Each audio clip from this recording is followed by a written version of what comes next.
eretzradio.com. Una mordidita, una mordidita, una mordidita. eretzradio.com. الليلة أني بعت متختمين لخسين تبعت شيل نسوين. Gen Latino. Dime si tú quieres andar conmigo.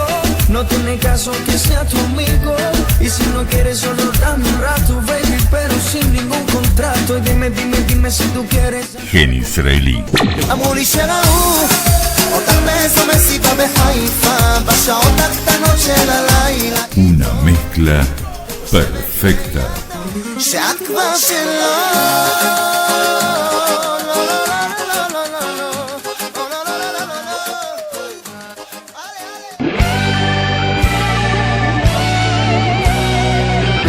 Aquí comienza Cambalache. Que el mundo fue y será una porquería, ya lo sé. En el 506 y en el 2000 también. Que siempre... Un recorrido informativo de Israel y la región, con la conducción de Edgardo Kraviecki y Daniel Minujín. Qué falta de respeto, qué atropello a la razón. Cualquiera es un señor, cualquiera es un ladrón. La participación especial de Sergio Levinsky en Deportes, Alberto Messer en Economía y Fanny Mandelbaum en Mujer y Sociedad. Da lo mismo el que labura, noche y día como un buey. El que vive de los otros, que el que mata, que el que cura, o está fuera de la ley.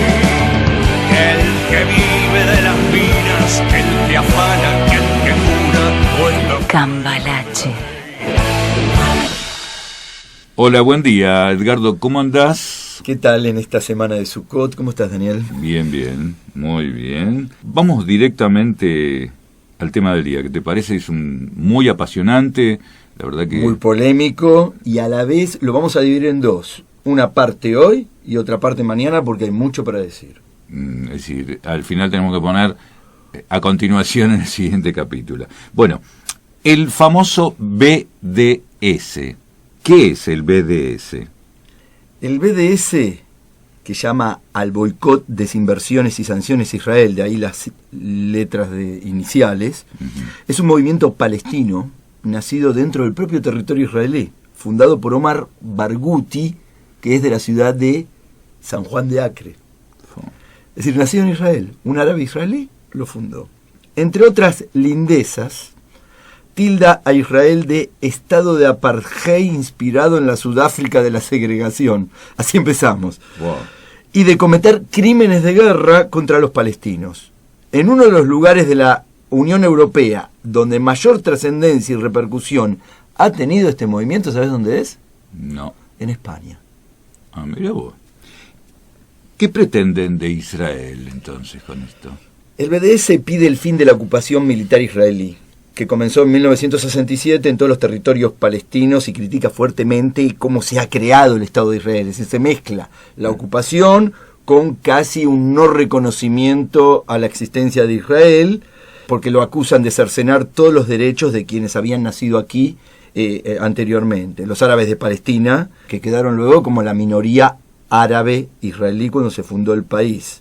Piden el fin de la ocupación y la igualdad de derechos para los palestinos del 48 que no eligieron irse de sus casas. Valga decir que los árabes israelíes, en teoría, tienen igualdad de derechos, votan, tienen sus partidos. Después hay salud, cuestiones sutiles. Son ciudadanos como cualquier otro, sí, con los mismos derechos y obligaciones. Exacto. Con algunas cosas que sí, los convierten en ciudadanos en segundas, como por ejemplo que no pueden ser primer ministro o cosas por el estilo. En teoría sí, pero con estas sutilezas de la práctica no tanto. Entonces, esta es la base de toda la filosofía del BDS, para decirlo en forma sintética. Y creen que el medio para llegar a estos objetivos es presionar de la mayor forma posible económicamente contra Israel. Es decir, sanciones económicas contra Israel es lo que piden para lograr estos cambios en teoría parece algo solamente político, pero vamos a ir viendo también otras cosas. Ahora, lo quieren hacer a través del boicot, y si lo logran, más adelante, también con sanciones económicas de la comunidad internacional. Ahora, pero ¿por qué el BDS no actúa en otros lugares y se ensaña tanto con Israel? Mirá, muchos en Israel se preguntan exactamente lo mismo. ¿Por qué no hablan de lugares como el Tíbet, que está ocupado por los chinos, o en Chechenia, ocupada por los rusos, que también sufren una dura ocupación extranjera, o en Arabia Saudí, donde son discriminadas las mujeres, totalmente, a pesar de que la semana pasada las dejaron manejar, sí. O en Egipto, que reprimió totalmente a la minoría cristiana copta, y así podríamos seguir con muchos otros lugares. Sí, un montón. ¿Y qué dicen cuando les cuestionan esto?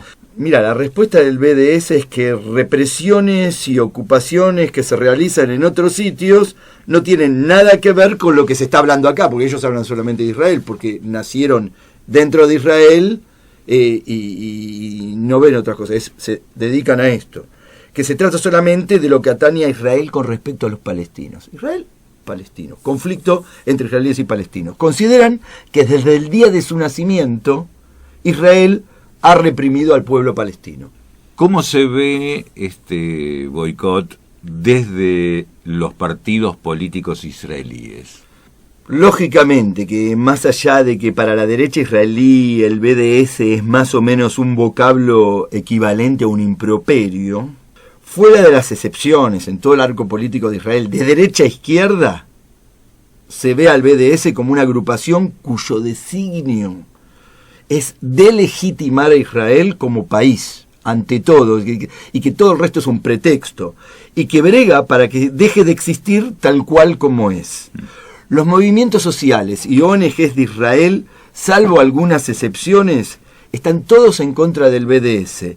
Y te voy a dar un ejemplo. Hablábamos el otro día cuando hablábamos del campo de la paz, mucho hablamos de Shalom Achaspas ahora, y nombramos a Shovrei Shtika, ¿te acordás? Sí. El romper el silencio, que es en castellano, y Breaking the Silence en inglés, que está compuesto por ex oficiales de Tzal, del ejército de Israel, que denuncian las aberraciones de la ocupación militar en territorios palestinos, y que han tenido que salir a desmarcarse también, porque el gobierno de Netanyahu los acusaba de estar con las mismas consignas que el BDS, y ellos salieron abiertamente a decir, no, nosotros somos israelíes que denunciamos actos que nos parecen aberrantes, pero estamos en contra de todas estas consignas del BDS que estuvimos contando recién, del boicot económico y todo eso.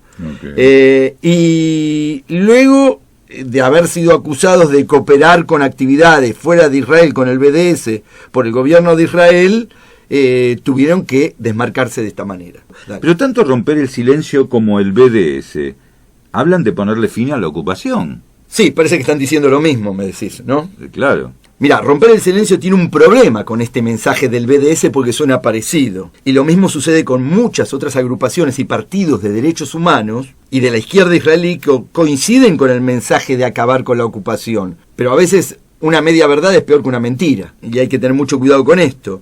Y hasta con las consignas centrales del derecho a un Estado e igualdad para los palestinos, porque en medio Israel quiere que haya un Estado palestino y quiere que haya paz y que haya un fin de la ocupación. El problema de todos estos organismos de ONG israelíes y partidos políticos y la de izquierda israelí es con el tufillo antisemita que emana del BDS. Y creo que ahí está el punto del meollo. Detrás del enunciado contra la ocupación, que es legítimo y bien visto, como te decía, también por muchos israelíes del campo de la paz, es como que subyace una expresión de deseo de ponerle fin a la existencia del Estado de Israel, borrando toda relación con su identidad judía. Y ese es el problema que tiene el campo de la paz israelí con el BDS. Ahora, la izquierda israelí se ve arrinconada por el mensaje del BDS. La izquierda israelí ve que más allá de su premisa de terminar con la ocupación y de buscar una solución al conflicto con los palestinos a través de la vía de los dos estados, Israel va en una dirección más teológica, menos liberal, nacionalista, y con vientos de autoritarismo, de macartismo, incluso vientos de fascismo, fue la expresión que usó Ehud Barak. Y a Ehud Barak no se lo puede tildar de izquierdista, él mismo se define como un hombre de centro. Cuando era primer ministro, es decir, que hasta el propio arco central del centro israelí dice que vamos en esta dirección, pero desde un punto de vista israelí. Entonces, claro, suena distinto cuando lo dicen desde Israel que cuando se dice afuera. Entonces, esto creo que es una cuestión como para remarcar, por eso se me ocurrió traer a colación lo de Barak. Por ejemplo, hace un año atrás, el ministro de Seguridad Interior y de Asuntos Estratégicos de Israel, que es una de las figuras más ascendentes dentro del Likud, Gilad Ardan, llamó la atención sobre turistas que entraban al país, pero que en realidad eran activistas del BDS. Es decir, una especie, lo ven en el Likud y en el gobierno como una especie de Gestapo internacional moderna, viéndolo con los ojos de quienes gobiernan hoy en Israel. Y realizó un llamamiento público para deportarles de aquí cada vez que vengan. Es decir, Ardan lo que decía era: cada vez que venga uno del BDS hay que deportarlos y no dejarlos entrar a Israel. Y ahora, Israel, ¿deportó a algún activista del BDS? Sí, en agosto del 2016, por primera vez, Israel cumplió con esto que decía Ardan y expulsó a un activista del BDS que había venido aquí a juntar material. Entre comillas, ¿no? Sí.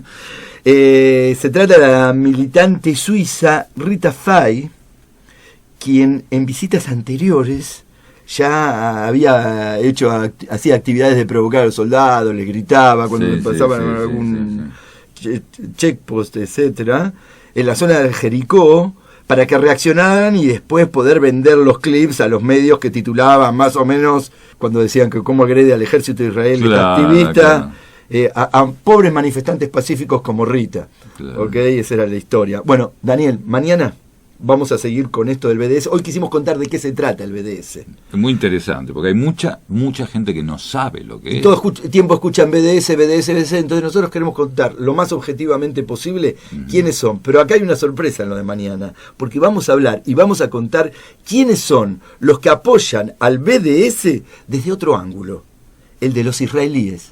Israelíes que apoyan al boicot a Israel. Estás escuchando Cambalache por eretsradio.com. Cambalache, un puente informativo entre la cultura de Israel y el mundo de habla hispana.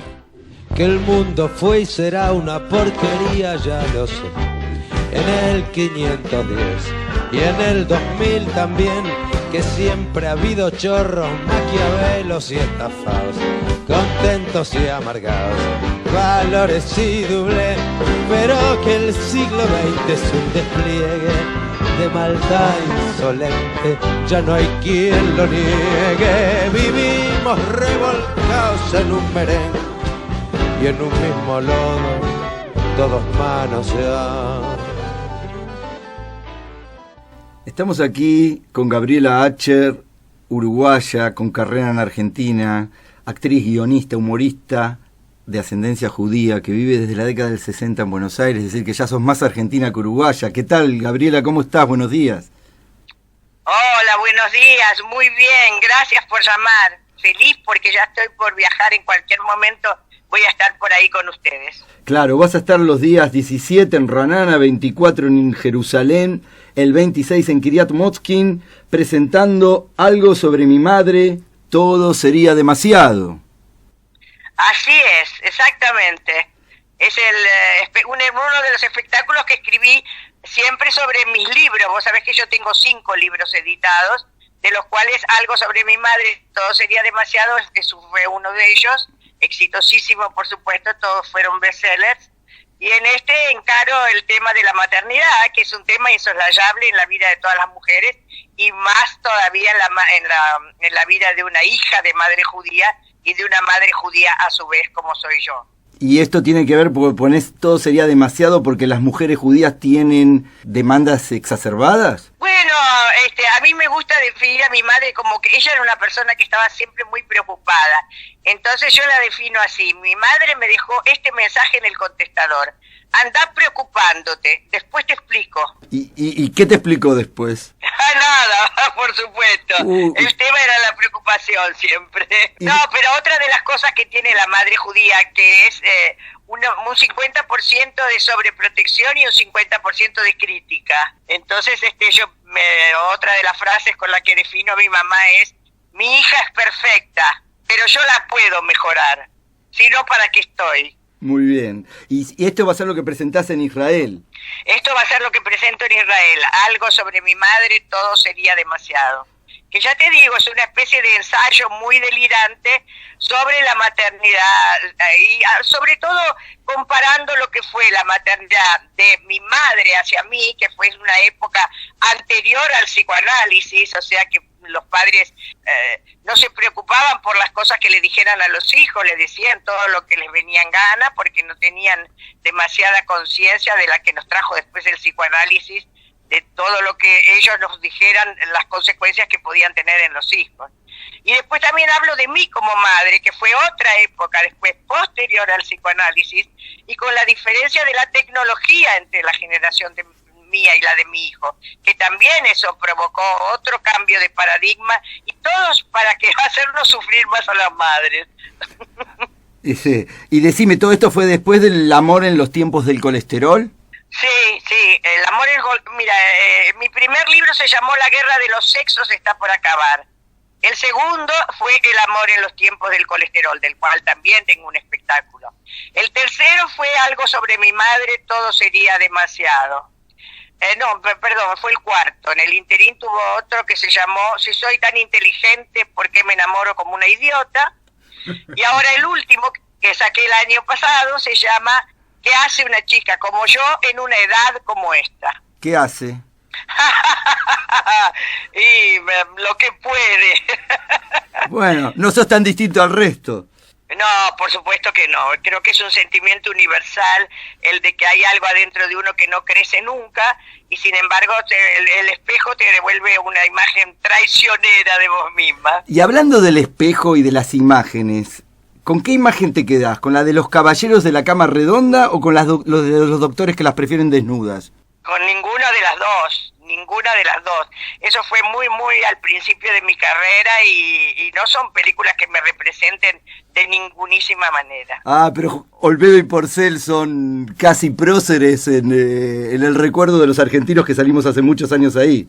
Sí, pero yo tuve la fortuna de participar de otros programas de humor muy superiores a esos, sí. Empezando por Telecataplum, que fue lo más grande que hubo en humor en toda Latinoamérica, y después La Tuerca misma, Upu Morpo, ya con mis compañeros uruguayos y con actores argentinos, Comicolor, que fue un hito también, que fue también con los compañeros uruguayos de Telecataplum, Tato, tuve 2 años con Tato Bores, que fueron los mejores de mi carrera, mi propio programa Hagamos el Humor, que lo escribíamos con Maitena, o sea que yo la verdad que he tenido experiencias de humor muy superiores a las que tuve con los programas con Sofovich. Vos sabés que nosotros, acá Dani le puso a la radio gen latino, gen israelí, mitad y mitad, porque es una radio mitad, y vos con Tato Bores hacías algo como una reportera latina, ¿no?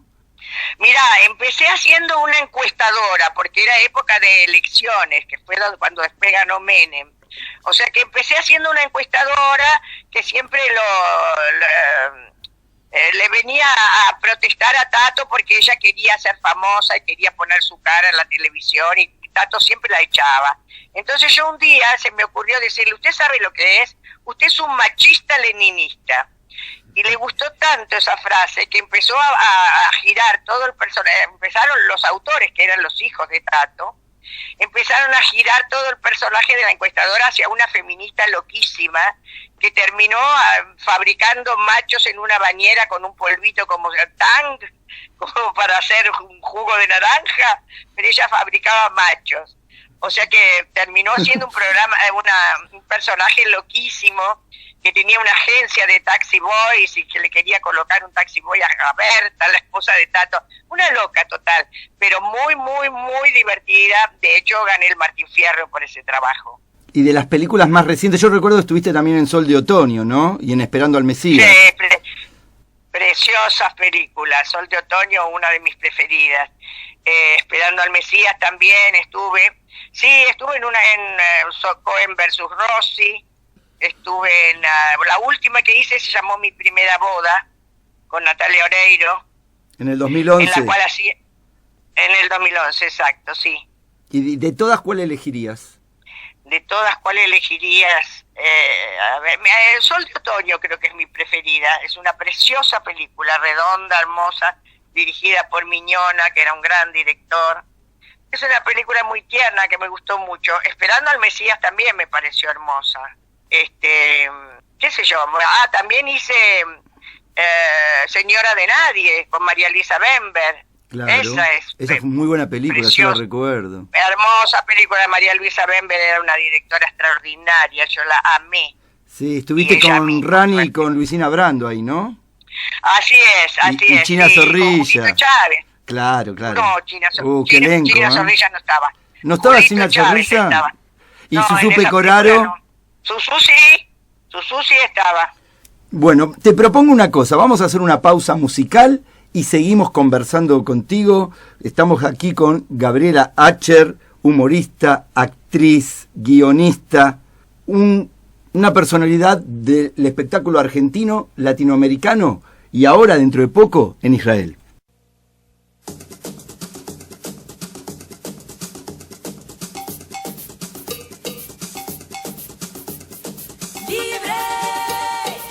Libre para expresar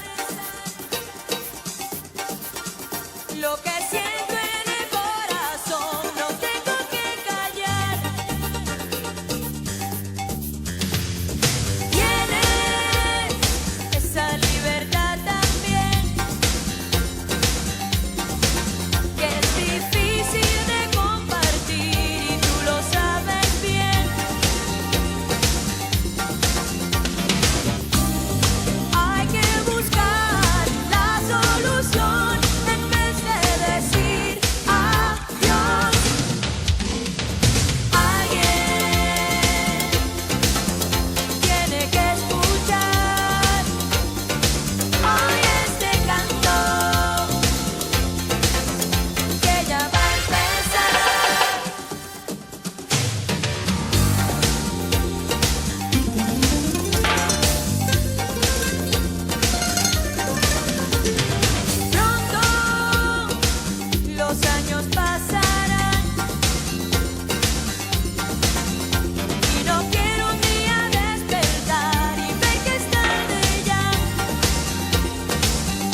Cambalache. Estamos aquí con Gabriela Acher, continuamos conversando, actriz, guionista, humorista y escritora uruguayo-argentina, judía, que está por venir a Israel, ahora el 17, 24 y 26 de octubre tiene presentaciones, y estábamos recordando un poco tu paso por el espectáculo argentino, que es inconmensurable, increíble las cosas que hiciste, y me acuerdo de tantas cosas, no sé, te preguntaría por Chochi la dicharachera, por ejemplo. Ah, claro. Bueno, ese fue el primer personaje que escribí yo para mí. Cuando estábamos en Comicolor, recuerdo que ya hacía varios años que yo trabajaba como actriz de comedia, por supuesto siempre haciendo libretos de otros, y ya no me divertía nada de lo que me escribía nadie. Entonces decidí que tenía que escribir algo para mí, en el año 82 en Comicolor, y escribí Chochi la dicharachera, que era un personaje que solo hablaba con palabras que tuvieran CH, y que tuvo un éxito brutal porque la gente se identificó mucho. Si querés te puedo hacer un pedazo de un monologuito porque ahora no me acuerdo mucho pero de este sí me acuerdo, que es Chochi hablando mal de mí, y dice así: se marchó la chota de la Acher, aprovecho la chance para charlar un cachito y los engancho como con pinches para que chisten si la fichan acechando, porque si me escucha la chiflada me echa de las mechas. Les chimento que la Acher es mucha fachada, sin fratachar es un escracho, un bicho hecho y derecho. Es chata de pecho, se lo hincha con caucho, rechoncha como una chancha, chueca como un chimpancé, chinchuda como un chivo, el bocho mechudo como un carancho, es contrahecha. Buenísimo, ¿sabés qué? Acá el público te aplaude. Yo generalmente estoy solo, esta vez vino mucha gente aquí a escucharte. Mirá qué bueno. Así que bueno, tenemos que acostumbrarnos a tiempos radiales modernos. Pero decime, cuando decías esas cosas, ¿después te mandaban cartas de amor? ¿O eras vos la que aconsejaba a la gente en los tiempos del colesterol?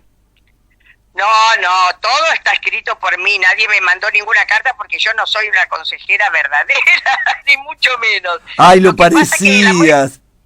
No, el amor en los tiempos del colesterol, que fue mi segundo libro también con un éxito brutal, se vendió eso, se reprodujo en España y recorrió todos los países de habla hispana que existen. Cuando armé el espectáculo, decidí armarlo como si fuera un consultorio sentimental, en el cual las mujeres me cuentan sus insatisfacciones amorosas y sexuales. Y como ellas piensan que a mí, a insatisfecha, no me va a ganar nadie, les parecía que era la persona indicada para aconsejar. Entonces, yo escribí todas las cartas. Entonces ahí circulan las solteras deprimidas, las casadas aburridas, las menopáusicas trastornadas, las mujeres grandes con hombres jóvenes. Bueno, hay todo un abanico de mujeres que me escriben, y si querés te puedo reproducir la de la soltera deprimida, que dice así: querida Gabriela, tengo 40 años y soy soltera por elección, aunque no por la mía. Nunca me casé, pero digo que soy divorciada para que no piensen que tengo algo malo. Al principio de la soltería yo era optimista, pensaba, quiero conocer a un tipo inteligente, sensible, buen mozo, algún profesional de éxito, pero ahora me encuentro pensando, Dios, cualquier boludo que me he parado. Dicen que en algún lugar hay una persona correcta que nace para cada uno. Tengo miedo de que el mío haya muerto al nacer. Gabriela, ¿leíste esa encuesta que hicieron en Estados Unidos y que dio como resultado que una mujer, después de los 40 años, tiene más posibilidades de ser aplastada por un meteorito que de casarse? ¿Ustedes leyeron algo en el diario? Gabriela, yo sé que estoy un poco obsesionada, pero ¿sabes cuál fue la noticia sexual más importante de los últimos años? Que me salió bien el Papa Nicolau. Esa es la de la soltera deprimida. Está muy bien, está muy bien. ¿Y qué diría la doctora Diu a todo esto? La doctora Diu no es la que le contesta soy yo. Pero si querés te Dale, cuento un poco de la contestación. Le dice, querida soltera deprimida, nadie está teniendo suficiente sexo en nuestros días, o por lo menos nadie del sexo femenino. No sé con quién lo estarán teniendo los hombres. porque la ciudad está llena de mujeres que se quejan de estar sedientas de pasión y de romance, pero que no encuentran a un compañero adecuado. El otro día estábamos en una reunión de solteras. Muchas llevaban remeras con inscripciones como «Soy azafata, casate conmigo y volá gratis». Otra llevaba un gorrito ridículo que decía «Esperanza perdida, ofrezco recompensa». Se me acercó una maestra de jardín de infantes y me dijo «Gabriela, necesito con urgencia conocer algún varón que tenga más de 5 años de edad». «No te quejes, por lo menos son varones», le contestó una peluquera. Otra estaba indignada con la NASA. Decía, pudieron poner a un hombre en la luna y no pueden poner uno en la puerta de mi dormitorio. Todas coincidían en que lo peor de la soltería era el fin de semana. Una confesó que se metía en la bañadera el viernes a la noche y salía el lunes a la mañana para ir a trabajar. Otra contó que no tiene bañera, pero pasa por el bidet los sábados y domingos. Muy bueno. Decime, ¿estas son tus memorias de una princesa judía? No, La memoria de una princesa judía es otro espectáculo que hice, el primero de todos, que está basado en mi primer libro, La guerra de los sexos está por acabar, que es la historia de mi vida, pero en broma, por supuesto. Pero cuento ahí también cómo descubrí que era judía. Un día, buscando en los cajones del escritorio de mi padre, encontré una foto del profeta Moisés autografiada. Y ahí me di cuenta de que éramos judíos. Fui corriendo a preguntarle a mi mamá, mamá, yo soy judía. Y mi madre, con la boca llena de dátiles, me contestó, sí, pequeña, pero también eres turca. En eso llegó mi abuela, que al son de las castañuelas me dijo, judía y turca, pero de origen español. Pero yo tengo más raíces que Kunta Kinte. Así que yo era judía, con razón. Era por eso que no me dejaban entrar a la pileta de la Asociación Cristiana de Jóvenes. Llorando a gritos fui a contárselo a mi abuelo y él me aconsejó. Pero Illica, tú diles que eres medio judía, que te dejen meter hasta la cintura. Ahora decime, como judía, ¿alguna vez tuviste algún episodio de antisemitismo en Argentina o...? No, jamás. Es interesante. Por suerte, nunca en la vida tuve un episodio de antisemitismo personal, digamos. Veo que de vez en cuando brota el antisemitismo como un herpes, ¿viste? Parece que está dormido, pero cada tanto rebrota en la gente. Es una cosa espantosa. Como todo brote de racismo. Exactamente, como todo brote de racismo. Pero yo personalmente no lo he sufrido, gracias a Dios, no. Decime, Gabriela, ¿qué te provoca el venir ahora a Israel?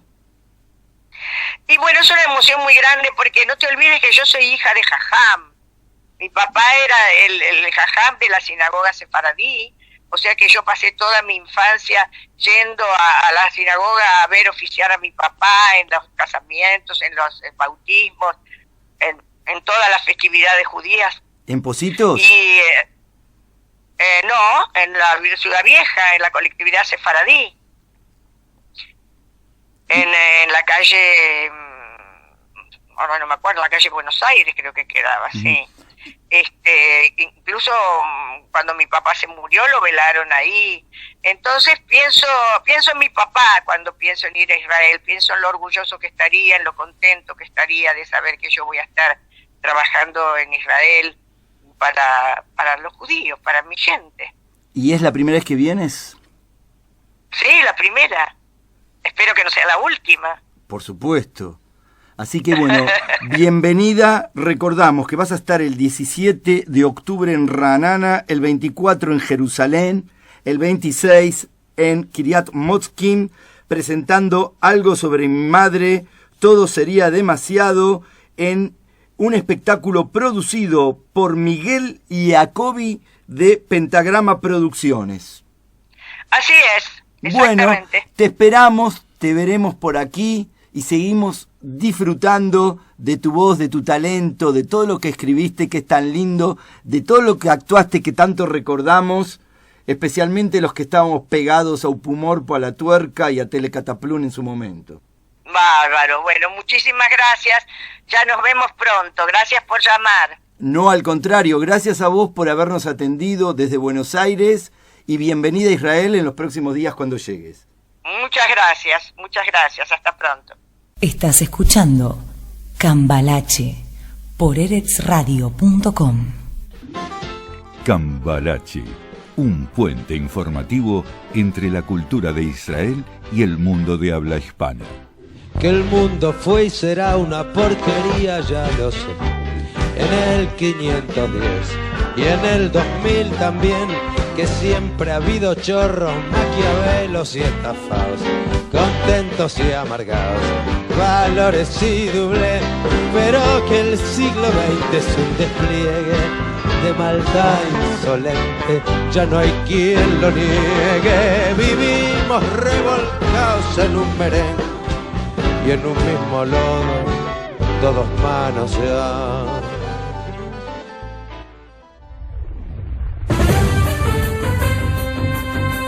Eretz Radio Noticias.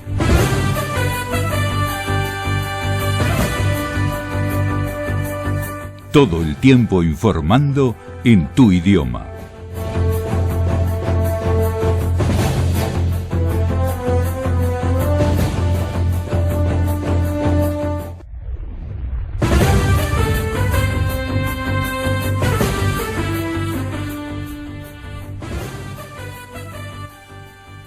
Otra vez tensión entre Turquía e Israel. Erdogan acusa a Israel de apoyar a los kurdos. Revolución de género en la jerarquía del Mossad. Las mujeres van conquistando cada vez más cargos jerárquicos. Siguen las protestas de los discapacitados de Israel.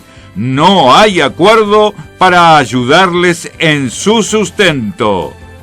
Alemania evita juzgar a criminales nazis de una unidad que ha masacrado judíos. Avance en los tratamientos de fertilidad.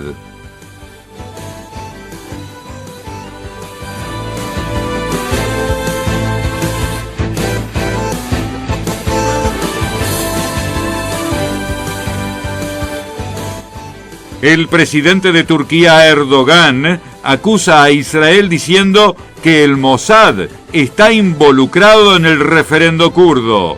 El presidente de Turquía ha visto las banderas de Israel en las marchas de quienes apoyan la independencia de los kurdos y está convencido que estos van de la mano del Mossad. Dirigiéndose a los dirigentes kurdos, espetó: ¿ustedes son conscientes de lo que están haciendo? Solamente Israel los apoya. Revolución femenina en la jerarquía del Mossad. La organización de inteligencia ha generado un precedente histórico. Por primera vez en la historia de Israel, fueron nombradas 2 mujeres como jefas del departamento, que es el equivalente al grado de general en el ejército. Siguen las protestas de los discapacitados de Israel. No hay acuerdo para ayudarles en su sustento. El acuerdo que nos ofrecen está lleno de agujeros. No hay respuesta para la situación de pobreza y angustia, sostuvieron. Alemania evita juzgar a criminales nazis de una unidad que ha masacrado judíos. El canal de televisión alemán ARD ha logrado contactar con 2 de los asesinos, quienes reconocieron haber servido en aquella unidad y haber participado en la matanza de Babi Yar en septiembre de 1941, matando allí a más de 33.000 judíos. Las autoridades alemanas se excusaron diciendo que para procesarles se debe demostrar que tuvieron una parte activa en los asesinatos, aunque en el caso de Demjanjuk se haya actuado diferente. Avance en los tratamientos de fertilidad. Los tratamientos son caros, agotadores y dolorosos. Un grupo de investigadores ingleses ha sido capaz de aislar el gen responsable del desarrollo fetal normal y se acerca el día en que podamos utilizar técnicas de ADN para aumentar las posibilidades de éxito del embarazo.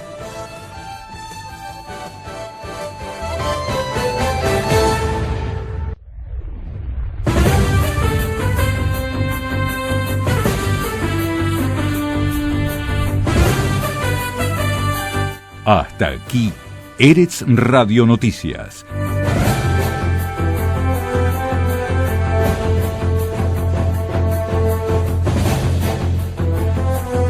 Todo el tiempo informando en tu idioma.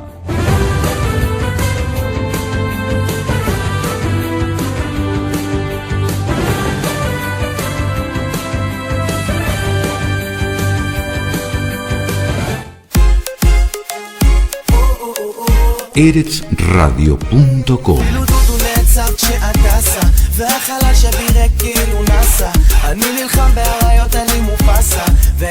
Gen latino, gen israelí.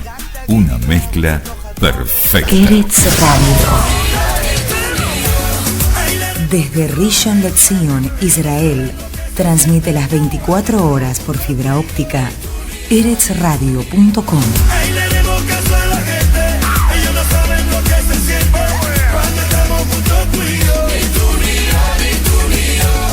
Gen latino, gen israelí, la mezcla perfecta.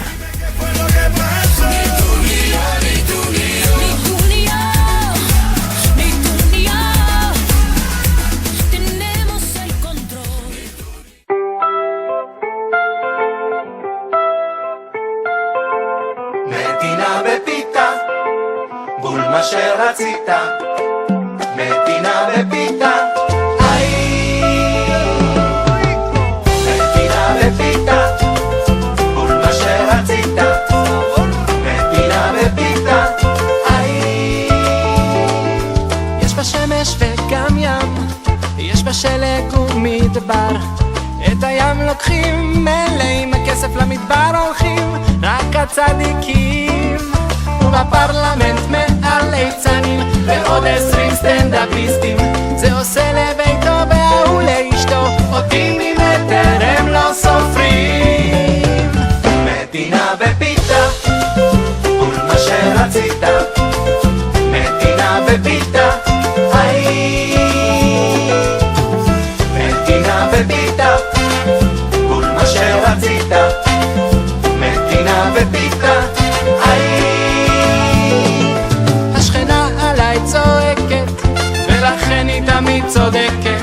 כוחנות בשקל, אלימות בקטל, אחרי זה פתאום היא קוראת לי אחי.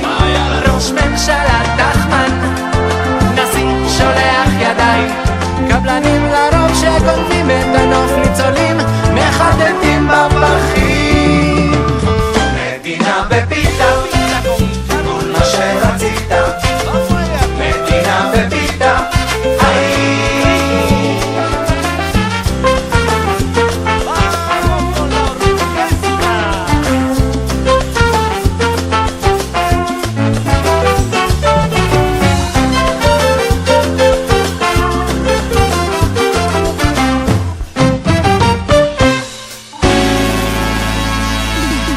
עכשיו המצב הקשה שבקושי שומעים את השיר הזה. 200,000 מאזינים שיושבים בבית ומרדים את הביצים. אם ככה זה יימשך והאנשים רעבים יצאו לרחוב בזעם גדול וכבר לא יהיו שם רחמים.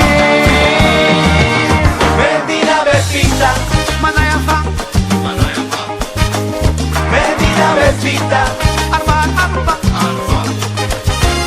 מדינה בפיתה, ציבריקה טמבה, מדינה בפיתה, תירס חם, מדינה בפיתה, וסושי גם, מדינה בפיתה, רמבה.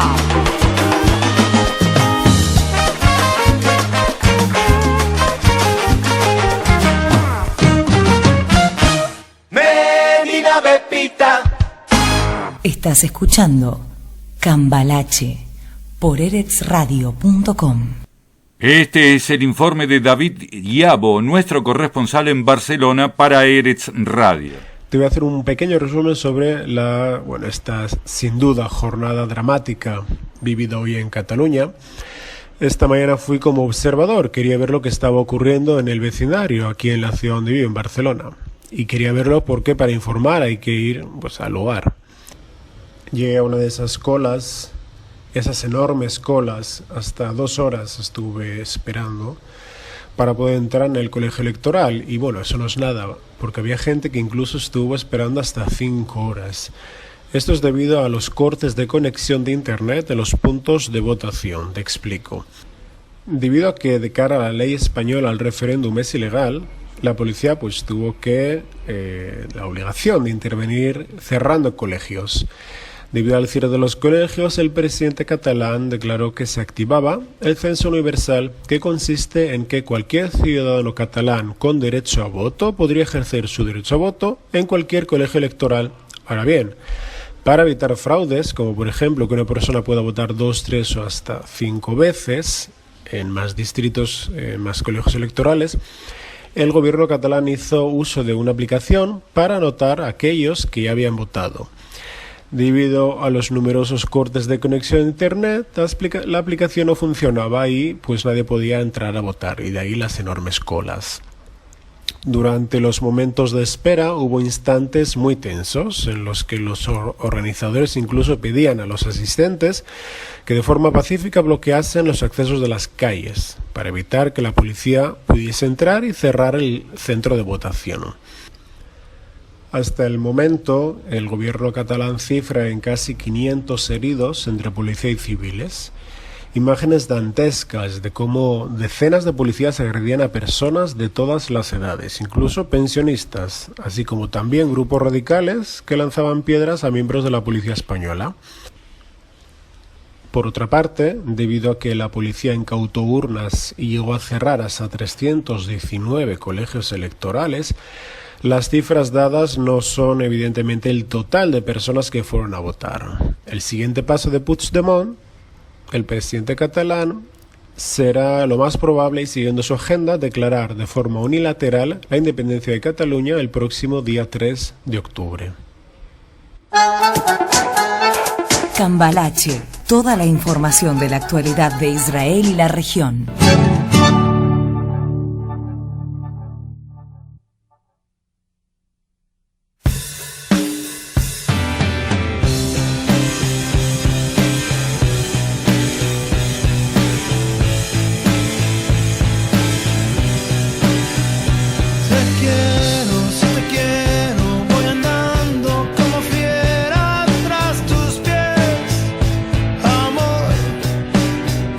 Te veo y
Cambalache. Estás escuchando Cambalache por eretsradio.com.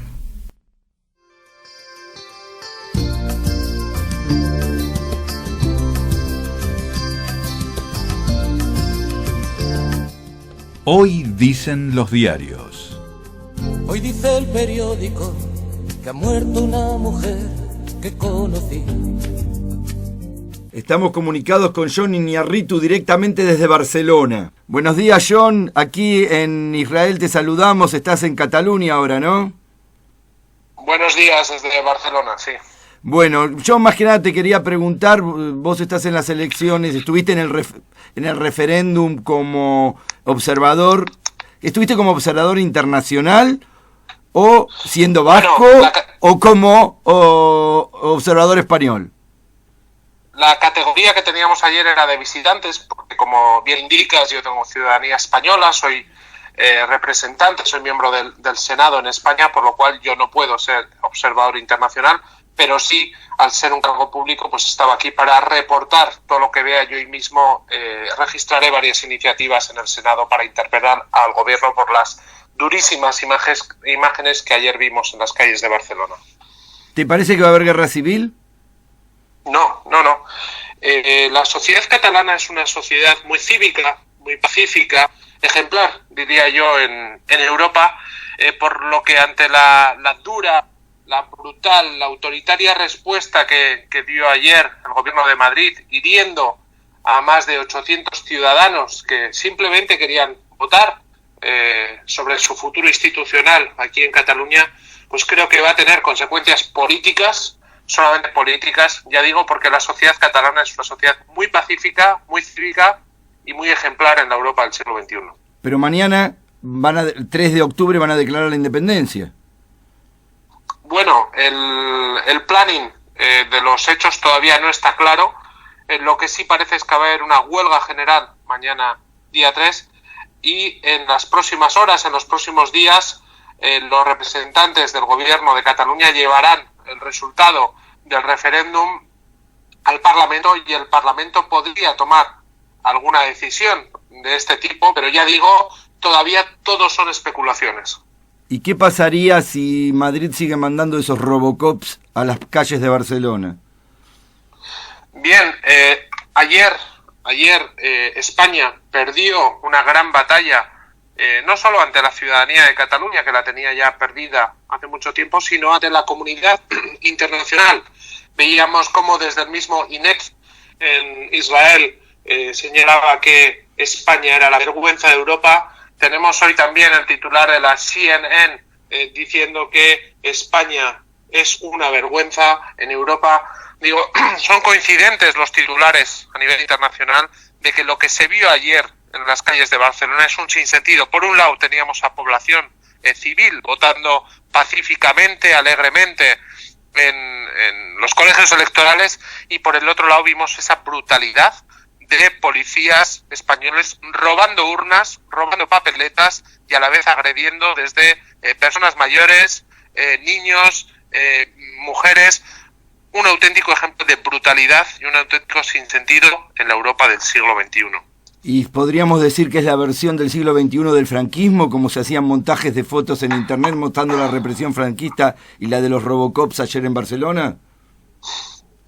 Yo muchas veces no soy partidario de equiparar a lo que fue el régimen totalitario franquista, pero es cierto que, por un lado, ayer vimos unas imágenes terribles, que ya digo que en otros lugares sí se habían vivido, como en el País Vasco, relacionado con la violencia que ha habido en las últimas décadas, pero en Cataluña habían estado libres de esas imágenes, ya que vuelvo a repetir que Cataluña es una sociedad pacífica, cívica, en la cual la violencia no ha tenido cabida en las últimas décadas. Por lo cual sí se repiten imágenes que no veía mucha gente aquí en Cataluña desde el franquismo. Y en segundo lugar, algo que se desconoce en ocasiones fuera de España, es que el Partido Popular, el partido que está hoy en el gobierno en España, fue fundado por un ministro de Franco y que en su interior todavía quedan muchos restos del franquismo e ideológicamente son los herederos de ese régimen genocida y fascista que hubo en la España del siglo XX. Jon Iñárritu, senador por la coalición de partidos vascos de izquierda Bildu, muchas gracias por estar con nosotros esta mañana en Cambalache. A vosotros y hasta cuando queráis, Laditraot. En Cambalache, los deportes, mirando al Mundial 2018, en la voz de Sergio Levinsky.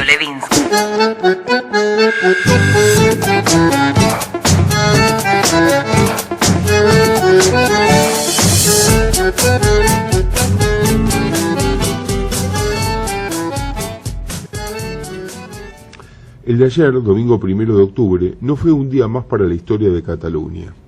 Si bien ya se sabía que podía tratarse de un día especial, por el llamado al referéndum para que los catalanes decidieran con su voto si quieren ser un país independiente de España o no, lo que no se podía suponer era que habría 844 heridos, una represión tan brutal desde Madrid para impedir la votación, y que eso generaría que ahora se baraje la posibilidad real de que el próximo miércoles el Parlamento declare la independencia de manera unilateral. Si bien es muy probable que España no solo no acepte la independencia catalana, sino que presione de todas las formas posibles para que no se produzca, las preguntas sobre el futuro son muchísimas, desde cómo podrá desarrollarse la economía catalana sin España, o la española sin Cataluña, o qué pasaría con los catalanes fuera de la zona euro, si la Unión Europea aceptaría a Cataluña como nuevo país, o qué sucedería con las empresas radicadas en Cataluña. Pero en el aspecto deportivo también hay un tema que desvela a los entendidos. ¿Qué sucedería con el Barcelona si se independiza Cataluña? ¿No podrá seguir jugando en la Liga Española? ¿Los jugadores catalanes no podrán jugar más por la selección española? ¿No tendremos más al que es considerado hoy el más importante clásico del mundo, los Barça-Madrid? En este punto, el reglamento es muy claro e indica que para participar en la Liga Española, los clubes deben ser parte de la Federación Española. Y en el caso de independizarse Cataluña, el Barcelona ya no cumpliría más ese requisito, por lo que a partir de ese día debería esperar la aceptación de la Real Federación Española de Fútbol. Y con los motivos políticos y el enfrentamiento que ya comenzó entre España y Cataluña, eso hoy parece muy difícil. Desde hace tiempo ya que se barajan algunas otras chances, porque no aparece muy potable la más lógica, que es que tanto el Barça como los otros dos clubes catalanes de primera división actual, es decir, el Español y el Girona, recién ascendido desde la segunda, pasen a jugar en su liga, la Liga Catalana, que pasaría entonces a ser bastante aburrida y con un clásico excluyente, el Barça Español. Claro que las recaudaciones bajarían de manera notable y no parece que, por ejemplo, Lionel Messi o Luis Suárez quieran participar allí. Se mencionó entonces la chance de ir a jugar a la Liga Francesa y, de hecho, hay una invitación para que el Barcelona potencie el Championnat, y se sumaría potencias como el Paris Saint-Germain, con Neymar, Cavani, Draxler, Di María y otras tantas figuras, el Olympique de Lyon o el Marsella. Se tomó como ejemplo la situación del Mónaco, campeón de la temporada pasada y que no es un equipo francés. Sin embargo, el Mónaco fue habilitado por la Unión Europea de Fútbol, la UEFA, por no tener ni selección en su país ni una liga nacional, cosa que no ocurre en Cataluña, que tiene ambas. Una tercera opción es la de que el Barcelona participe en la Major League Soccer de los Estados Unidos. Es una competencia bastante liberal por ser relativamente nueva y basta con comprar una franquicia, cosa bastante factible teniendo en cuenta la atracción que cada año significa el equipo azulgrana en el público, porque en cada verano juega amistosos ante más de 100.000 espectadores. En este sentido, no es casualidad que hace unos pocos meses el Barcelona haya abierto una oficina en Nueva York con su ex estrella Ronaldinho como embajador. ¿Será pensando en esta posibilidad? Por último, la selección española podría quedarse sin los jugadores del Barça, como Sergi Roberto, Sergio Busquets o Jordi Alba, pero especialmente sin Gerard Piqué, quien desde siempre se manifestó a favor de la independencia catalana y por eso fue silbado en cada partido que La Roja jugó de local fuera de Cataluña. ¿Seguirá Piqué? Por lo pronto dijo que tras el Mundial de Rusia se retirará de la selección, pero ayer dijo también que evalúa anticipar el retiro y ya tuvo tweets en contra de su compañero de saga y capitán del Real Madrid, Sergio Ramos, quien dio a entender que los silbidos al defensor del Barça se justifican. Nada será como antes en Cataluña, tampoco en el fútbol. Sergio Levinsky desde Buenos Aires para Cambalache. Cambalache, toda la información de la actualidad de Israel y la región. Seguimos con los titulares de los diarios, ya saliendo un poco del tema catalán. El Ynet, el portal del idiota Jaronot, nos comenta que una pequeña casa alrededor de Marte, una empresa norteamericana presentó un plan, una estación espacial con vista a Marte y que servirá de base para aterrizaje de naves humanas.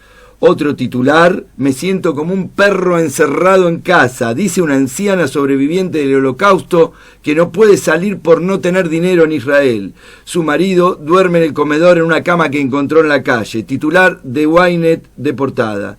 Los ancianos y sus familias, nos cuenta, según el informe del Contralor del Estado, están sufriendo estas situaciones.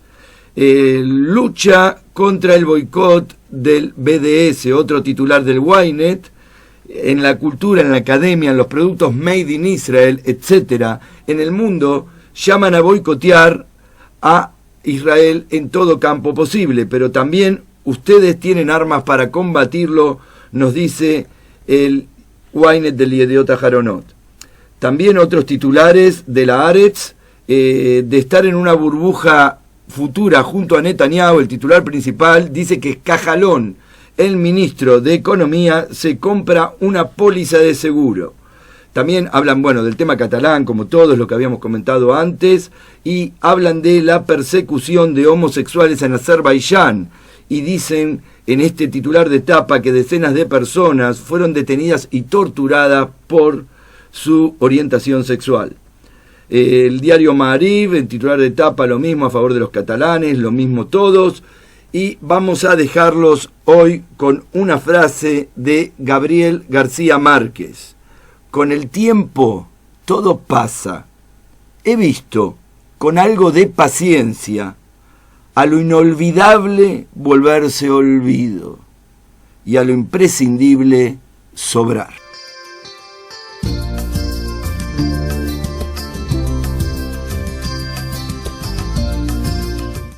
Hasta aquí fue Hoy Dicen los Diarios. Hoy dice el periódico que ha muerto una mujer que conocí,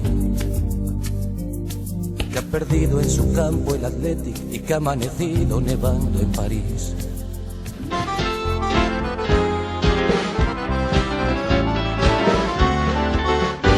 Esto ha sido todo por hoy. Que el mundo fue y será una porquería, ya lo sé.